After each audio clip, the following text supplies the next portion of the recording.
this clear RC10. See what's inside.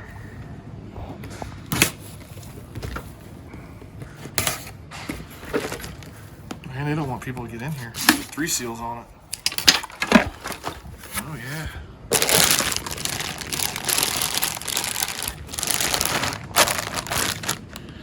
I find it funny that they tell you that you cannot run this thing. But I see why now. You look at all the parts. It's really cool looking. Make a nice shelf queen. The rear bulkhead comes with the wing tubes installed in it. I'm assuming that's so they don't break when you push them in there.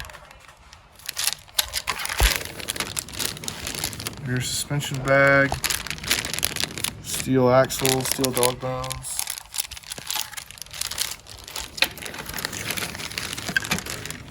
Shock parts, shock bodies.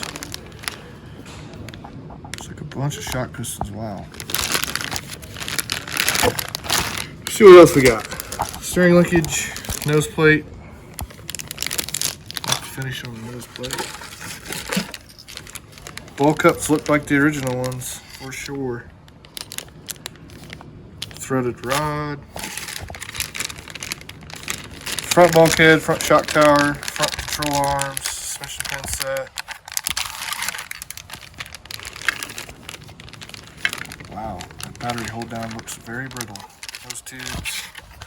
Driver. Body. Nice aluminum chassis. Does not have a stamp on it. That's it. Stickers.